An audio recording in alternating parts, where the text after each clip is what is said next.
guys, we're back and ready to have a little coffee chat. I 100% put the coffee in this mug instead of the ugly cup that it was in. I wish you could have seen my face when they handed it to me. I was like, this is it's not the vibe. This is going to be a really long, chatty, rambly video. So if you love those, you're gonna love this video. I kept telling AJ I could not wait to film this video because I don't know, I just feel like I have a lot of thoughts and a lot of things I want to share with you guys and like talk about. I've been loving that my videos have been more light and not about my life, but I just feel like so much has happened in the past month and there's been just so many things that I've been going through and like feeling that I just wanted to catch up and I don't know, just have a little coffee chat. So this video is going to be a lot about my miscarriage updates, miscarriage things, all of that. So I hope you find this helpful. If you are going through the same thing or went through the same thing or have a friend who is, I hope it just gives you a little insight of like what to expect kind of a month out from your second miscarriage. Let's just jump in. The first couple housekeeping things actually that I did want to bring up is Vlogmas. I'm not necessarily doing Vlogmas, and if you don't know what Vlogmas is, it's where you vlog every day in December, or you kind of do like more vlogs in December than normal. I definitely am excited to say that I'm gonna do 2 videos a week instead of 1. I've been wanting to do 2 videos a week for a really long time. I feel like 1 video per week just feels so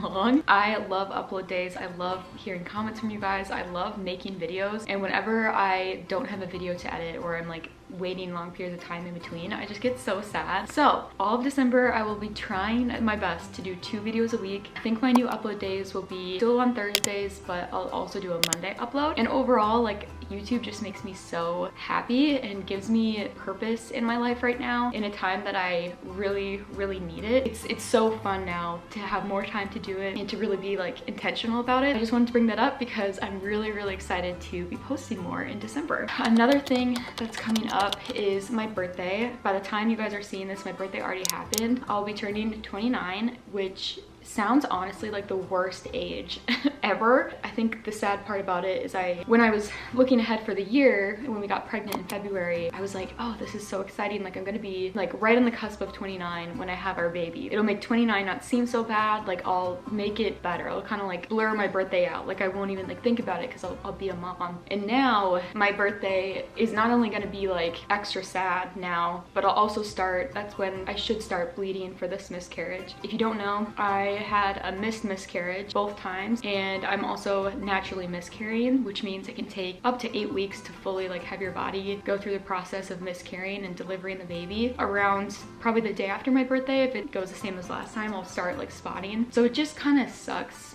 Honestly, it doesn't feel like my birthday's coming. I don't want to turn 29. In a way, I'd rather just turn 30. I don't know. And now 29, because of everything, it feels worse. So let me know if you're 29 or you're gonna turn 29 and you feel the same way. I don't know what to even do for my birthday. I haven't even thought about it. It's on a Monday as well, which is like an awful day. So technically, if this would be the weekend, we should be doing something, but it's gun opener. And I just don't know. The only thing I can think of is to go tanning. You don't need to comment. I know it's like not supposedly good for you, but I love tanning. I love the sun. I love being warm, and the fact that it's not summer now. And in the summer, what helped my miscarriage a lot and getting through it was laying in the sun. But I did for myself buy a bracelet. It's from Golden, and it's a little bar bracelet that they like hand make and customize. So it has our baby's names on it. Okay, I'm not a jewelry person, so I really looked hard to find a piece of jewelry that would feel like me and then something I would wear a lot. I don't know, it was just like this weird thing where I was like, I want to wear them. Like, I want to have them, and like you go through all this and you don't get anything out of like a miscarriage really, even though you do, like you made a life and a baby, but there's nothing to show for it. And I kind of was trying to think of things that we could do, and so I got the bracelet. I'm really excited, and I also made an ornament for us for the tree. If you want to make any sort of custom ornament, I love this company. They look so beautiful and timeless, and they're really good price for being handmade. Yeah, don't really know how to feel about my birthday, and I kind of just don't even want it to happen. I wish it wasn't here. That's kind of how I felt about Mother's Day last time. Mother's Day was like weeks after we had found out that we lost our first baby, and it was just like, why? You know, like, why? Just has ruined those simple little holidays or like special days throughout the year, and it's just like I'm kind of sick of that happening. So we'll see what we do, but like I said, I don't have any motivation to really do anything special. Also, I'm really going to try not to cry in this video, but as you know, you guys, I am very sensitive, and obviously like it's only been a month since we found out that we lost our second baby. So I also just wanted to say thank you for everyone who watched the miscarriage video that I put out. I definitely was expecting some bad comments from it just because it is kind of a intense personal video to put out, which I knew that. I got like only good comments, which was amazing, honestly. I just definitely expected there to be people saying whatever about it. Or I did get one comment on a YouTube short that I put out that someone was like, how can you record yourself like crying, or why would you think to do this? When I got that comment, and I was just like, I understand like why that would be like a weird thing to do. Like I definitely have seen, you know, watch influencers or YouTubers like film things and think like, wow, like that is such an odd thing to capture. But for me, like it wasn't as weird as it maybe seemed. And honestly, if anything, it was the most real vlog I had ever posted because I truly wasn't thinking about the camera. Dude, like I'm very used to like filming things, and I just put it up and like I would forget that it was there. It would just be rolling for minutes and minutes and minutes, and I wouldn't even think about it because I couldn't. The only thing I thought about was just moving it to the next thing I was doing, and I definitely still didn't capture everything. There's still so much stuff that I didn't film in that video, but because I had wanted to film the journey, like that was something I talked to AJ about. Like I wanted to film my thoughts before us going to the ultrasound, and then I wanted to record what happened after, like whatever it was. My main feeling about it was that like this is our journey and I want to document our journey, and if it can make someone else feel seen and feel like understood or like less alone in it, like it'd be worth it for me. But also just like it felt important for us to have it, because my grandma would always bring up like the verse that's like the Israelites would like pick up stones from the rivers that God would bring them through, and the stones would be stones of remembrance to remind them, oh my God, to remind them that God brought them through these really low times. And I felt like that video, to me, I was making it as a stone of remembrance, you know? So that's kind of what the purpose of it was. I don't want pity or sympathy, you know, or like those type of things. I'm not looking for, you know, comments or anything. Like if that video like failed or no one commented on it, it would have been just as important to me, because that's why I did it. You know, unless you've gone through a second miscarriage, you don't really know like what it's like. It's not, you have nothing. Like you literally wake up and you have nothing. So it gave me something to like structure my day, to be like, oh, I'm gonna record myself having lunch. Oh, I'm gonna record myself sitting on the couch. It gave me like something for that day. Otherwise it literally is just, you're aimless, you know, throughout the day. So anyways, I did just want to bring up that because I just appreciate all of your comments and your stories under the on the video. It really meant a lot to me, and it's probably the most dramatic video like I will ever post. I don't really like, you know, sharing like a ton of that, obviously. So for miscarriage updates, I finally have stopped feeling nauseous and throwing up and like completely awful. It's not completely away yet, but I would say after like the 3rd week of us finding out, there's one day, I think on a Monday, I woke up and I didn't feel quite as nauseous. That was the worst part, was for those 3 weeks, I was still throwing up. I was still feeling sick. I felt terrible. I would be throwing up and like knowing that my baby is like dead inside me, and there's no point, like my body still thinks I'm pregnant, which was torture because I already felt awful enough already. So it just felt like this like torture for no reason. But that has finally gotten a little bit better. It still is like kind of bad here and there, but it's nothing like it was before. In the past like month, this happened with our first baby too, like, except it happened even like months after too. And I kept telling my friends or family, like, I just like can't cook anything. I don't know what to eat. I don't know what to cook. I have no motivation for that. And once this happened, obviously it was hard enough because I like had food aversions and nothing sounded good. So that was hard enough. I couldn't do anything.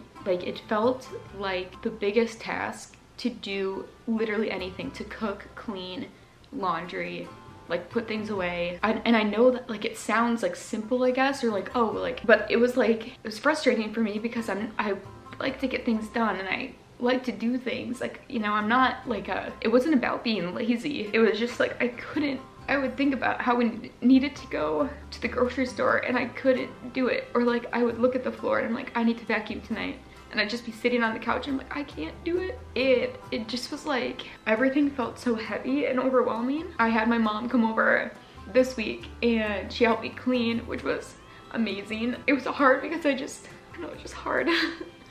I'm glad that I asked for help. It was hard for me to do that because I think it's just maybe like admitting just how deep everything goes. I don't know, and how much you're like struggling, but I'm so glad that I asked my mom for help. Okay, the other thing that I feel like not a lot of people talk about is how much your body changes. My body has changed so much throughout pregnancy, and now as I'm waiting, you know, to miscarry the baby, like it still is different than before. I definitely, you know, ate more in pregnancy, so I gained more weight.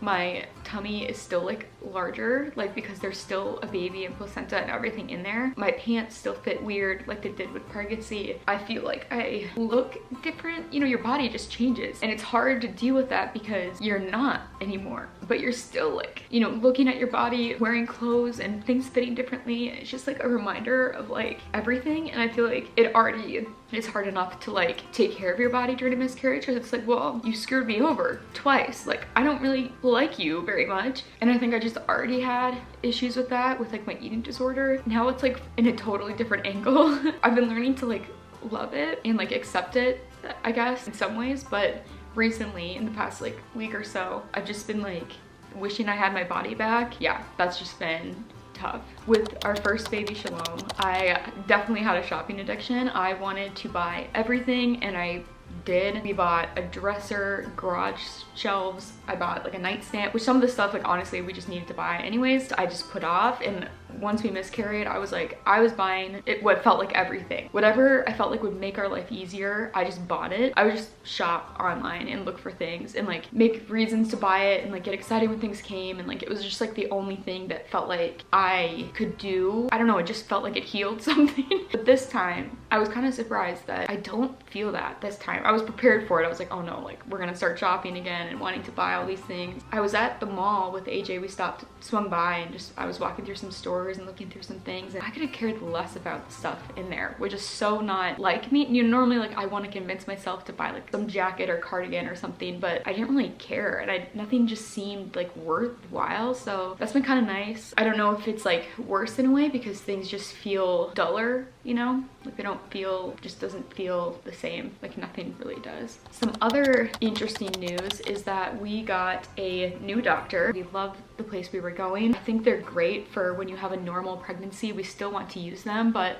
in terms of miscarriage care, we felt totally neglected and on our own, and like no help at all in terms of like trying to not make it happen again. Obviously I get after the first time, it's such a common thing to happen, but we didn't really get any leads of what to do, and I wanted to. Like I took a test. The one thing I had done was progesterone, and I would have done more if they would have been a little bit more receptive to like what I should even do. But the only reason I did progesterone was because, not because they told me to, but because I looked up like what tests to do, and I just had a feeling that maybe mine was off. So I had gotten that done because I pushed to get it done. And then the second time when we miscarried, we asked like what tests we should take, what do we do, and they said to just wait till the third time it happens. When we asked her, well, but like what could we do, she like just looked up basically on Google like what tests people with miscarriages take, and we were like, we've done that. Like that's why I'm asking you, because I don't know. Like, so it was just, I feel like because it was already like a frustrating enough situation, and to be at a hospital and not get the help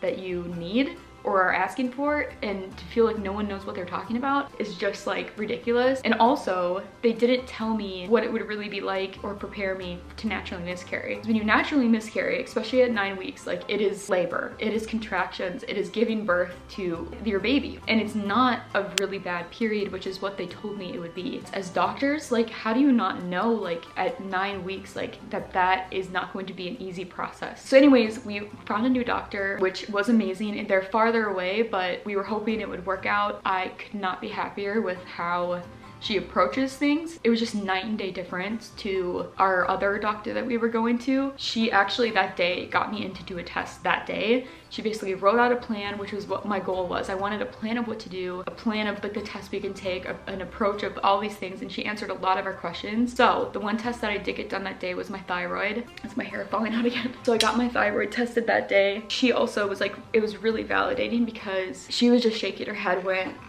we were telling her what our previous hospital and doctors had told us about the testing, waiting for the third time, and also like them not telling me it was gonna be a really bad period when I miscarried. Before we had told her that, she was like, yeah, and like at 9 weeks naturally miscarrying or spontaneously miscarrying a baby is like, that's not an easy thing. And when she said that, I just burst out crying because like no doctor or anyone like had like recognized that or like told me that or like affirmed that, because it was the most, like, for many reasons, like the most painful moment of my life. Like I had never experienced pain like that before, and to not have that recognized or prepared like by our you know, people who were taking care of us at the time, I just felt so alone. And anyways, to have her like say like, yeah, like duh, like the placenta's like this, the baby is like developed like this much, and like, you know, it's not like a easy thing on your body, like that is extremely painful. She's great, but we did get my test result back and we still need to do more testing, but my thyroid results came back extremely low, which essentially means they can't, like my thyroid is overactive and I possibly have like hyperthyroid, which I did cry.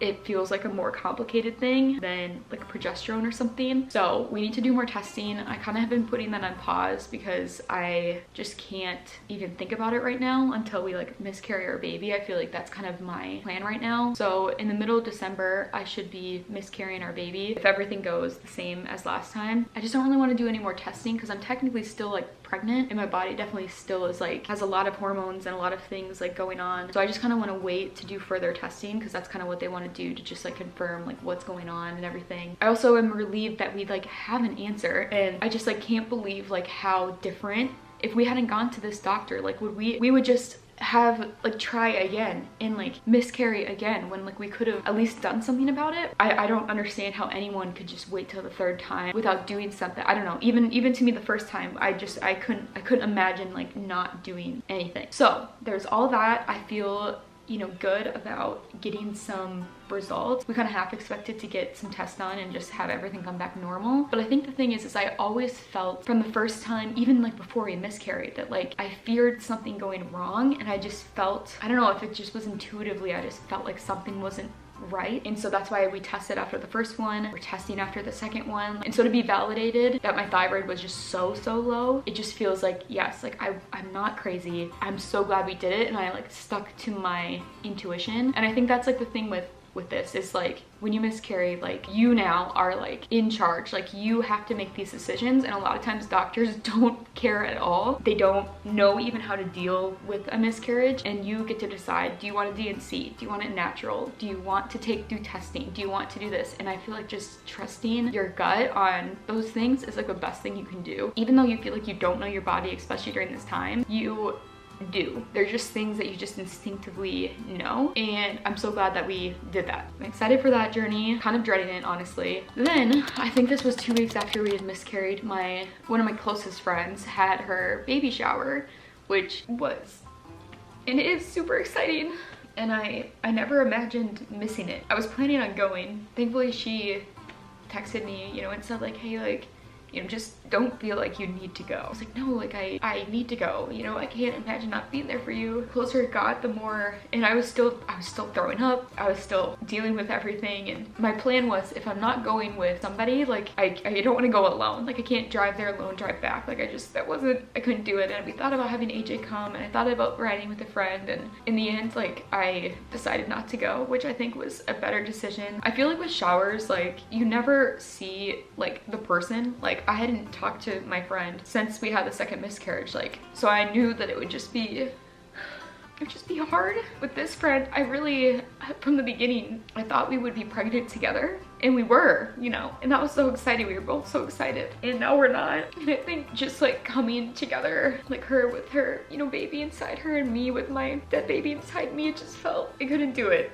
And so, but I'm like mad at myself. But I hate showers. I would hate even my own shower, because like you again, you never get to talk one-on-one with people. There's so many people. You're opening gifts. You're like all over the place. Like you never get to like have that like one-on-one time. So I'm glad she gave me an out. Like that was so nice of her. I'm so grateful. This is probably gonna be awful to listen to because I'm just literally crying throughout the whole thing. I feel like that's like the thing, is like after the first miscarriage, I could like handle pregnancies and baby showers and stuff like that like a lot, not like easier, but like I didn't want to let it, you know, stop me from doing things or stop me from like being there for people. Like I was like, no. But after this one, like I can't like handle much, which sucks. I know it's still early. Like, I know it's still, like, I haven't even obviously passed our baby yet, but it just bothers me, I guess. Like, I don't have the capacity. Like, I just can't. I'm like one of those people now, you know, which like, that's like the first, I don't want to be a woman who's like sensitive to people being pregnant and baby showers and baby things and posts about babies and families and whatever. Like, I don't want to be that. So it's frustrating. I don't like who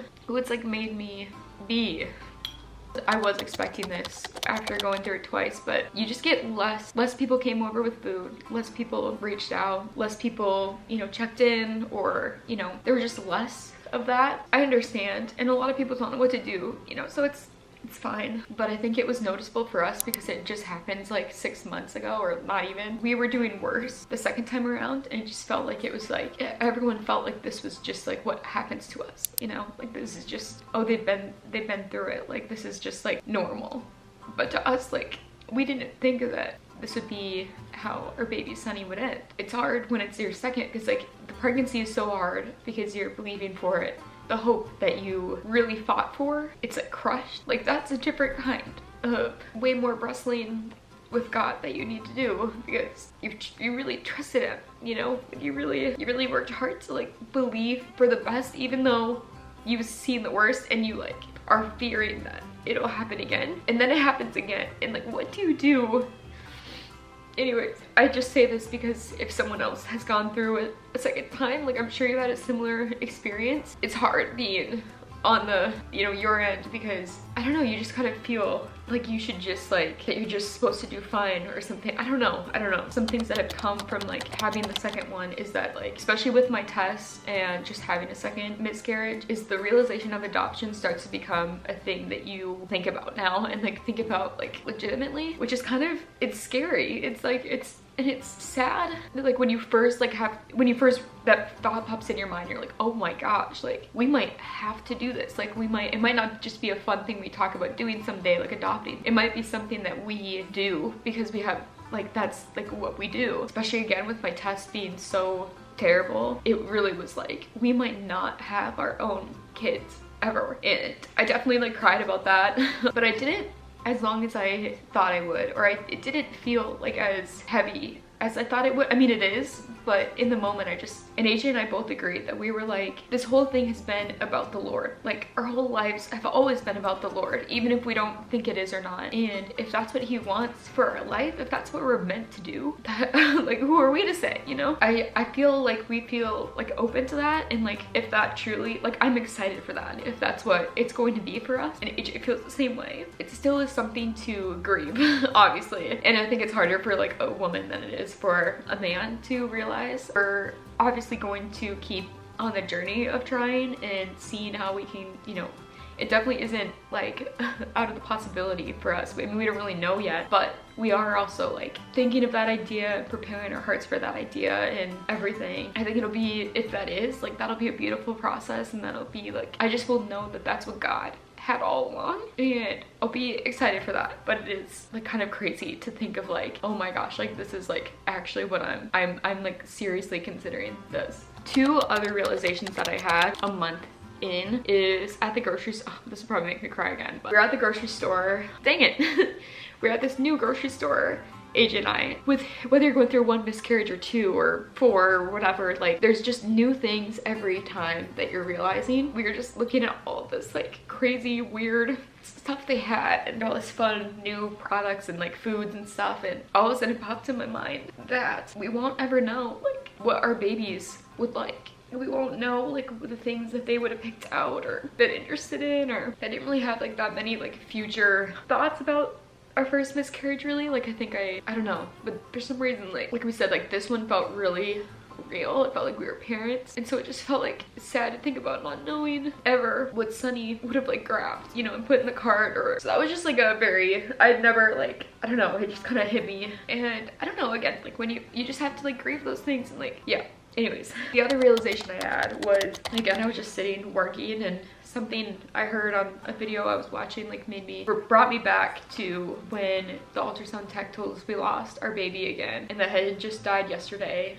I had just like covered my mouth, and I was just thinking like, oh my god, like, oh my god. Like, seeing for the second time our baby, which is so exciting to finally see your baby. Like, you wait for so long, you go through so much like pain, suffering with like pregnancy, that like it was the second time we saw our baby just lifeless on the screen. Reliving it made me think how like I don't think I can go through that again. I don't want to ever be laying there and be told that again, you know. And you have the realization that like I could just never go through that again, but like I can't really have that choice if we want to have our own kids. Like, so it's just like hard, you know. Or a week or so before we had the ultrasound where they told us that Sunny didn't make it, I had a dream that we were camping in a camper and there was these two massive grizzly bears that came after me. They were like barreling towards me and it was so scary, and that was like most of the dream. I remember like thinking, because there's a lot of like twin symbolism like in my pregnancy. My sister had a dream that I had twins. I had cracked like a double egg yolk, and there's a lot of times where like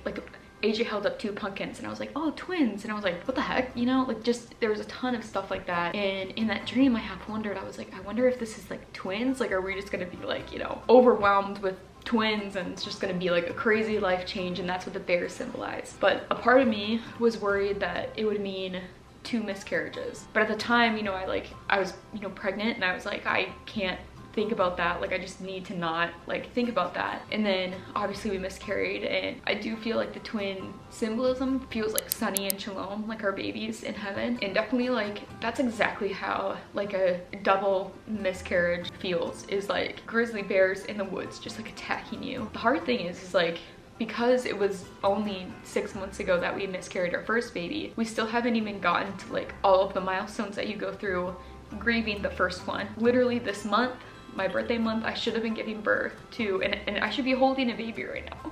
But at the same time, I'm grieving that. Like, I'm preparing to start bleeding to miscarry our second one. It just feels like I'm getting attacked on both sides. Like, there's nowhere to go, you know? I think the scary thing is like, or not scary, but I think the hard thing is it feels like I'm so alone.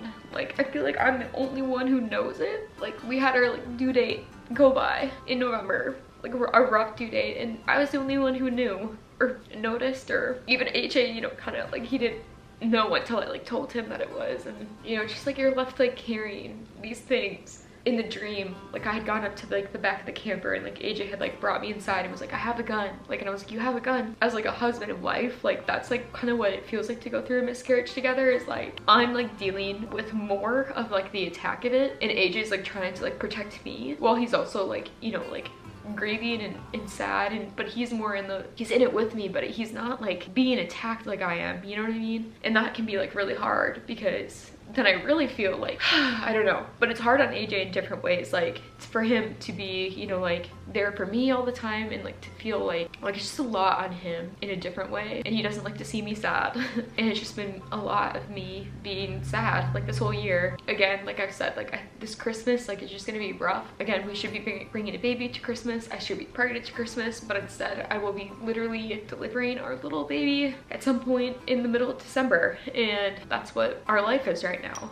I always love this quote that says like, grief demands a witness. I have felt that, like, especially as an emotional person. I definitely need to express my emotions, especially with grief. And especially with the first miscarriage, I was like, it's really true that like grief, like you need someone to see you in your grief, you know? And you can still be grateful for things, you can still like all this, but I don't know how people like don't talk about their miscarriages, because like that grief is like, without it having a witness to someone to know like what you're going through and how heavy it is on you, like I just don't know how, I don't know how you do it. Like I don't know how, because I just feel like all of this sadness, all this heaviness, all of these things that you go through, how do you not have someone witness the heaviness of it? I just don't know. All that to say is my word for 2024 was change. Now looking back was kind of a bold word, because like I had this idea of how my life was going to change. We were going to have a baby in November. We were going to like, you know, change our finances. We were going to change like my job. We were going to change like all these things. God always has something different in mind. I would still say that change was definitely the word for 2024, but not in the way I ever would expected. Now I feel like we will be changing, you know, our lifestyle, like we'll be changing, like obviously my body has changed a lot. We've gone through so much like emotional, spiritual change, and I just feel like our whole life has just become so different now, and especially again with my test results, like there's going to be a lot hopefully that will change, and change for the better. You know, thinking towards 2025, I definitely am looking forward to implementing all of those changes, having my body back. I really think I want to, with my vision board, focus on like the woman I want to be, like what that looks like, because normally I kind of just do like my life as a whole, which is kind of the same thing, but I feel like I want to create a vision board of like the woman I want to be in 2025. I am really excited for Christmas, even though I'm not excited. I want to take more pictures, and I said this in my fall goals, and I haven't been doing very good, but I want to take more Polaroids this year. I just struggle. I struggle to do that now. Every moment is just so special, and I want to have like pictures to document this journey and what we're going through, and I just don't think I have done a great job of doing that recently, just because of everything. It just feels, again, everything just feels so dark and depressing. But it's like, again, at the same time, it's like with like the Lord, like the verse that I've really been liking is the one that Paul says, when his strength is made perfect in your weakness. You know, we all have like our weaknesses, or like Paul had like a thorn in his side, or like a struggle, or like a suffering that he was going through, but in that God work. I just have related to that so much, because I've just felt like completely emptied. I felt completely at the bottom of everything, and it's allowed me to become like a vessel that I want God to use and to have his will be done. It's hard. It's like a wrestling. It's like a struggle and a letting go. You know, I'm not good at it every day, but I have been trying to like clear out all the things that need to be gone and let go of and given to God so that he can use me. I've just realized through this like how weak I am and how much I need him. I'm just so glad I have the Lord. So glad I have my family. So glad I have AJ through this. So glad I have you guys. Again, I hope this wasn't too depressing, but there's all the hopeful things, like in the ways you can look at it that, you know, can be a silver lining, but there's also this part, which is just the realizations, the things you go through, like the depressing, sad parts, and I kind of just wanted to kind of share the reality of what we've been going through. But if you guys have any thoughts below of what it was like for you, or, you know, what it was like seeing a friend go through this, or anything related, please comment down below and just comment your thoughts, feelings. I love reading, especially again if you've gone through this. I'm so sorry. It is quite the journey that you never chose. I'm still fighting for hope every day. Some days are better than others, but I should probably go. My coffee is cold because I talked and cried too much. I don't know what, again, the rest of this year will hold, but I know that it won't be for nothing with the Lord. I know that like the suffering is like, if Jesus suffered, what makes us think that we won't go through suffering, you know? So okay, I'm gonna go before I keep crying. You guys have a happy Thanksgiving. I don't know if this will go out on Thanksgiving or not, but I hope you had or will have or had a happy Thanksgiving, and I will talk to you guys in the next laundry chat, and hopefully it'll be a much happier one. Love you guys.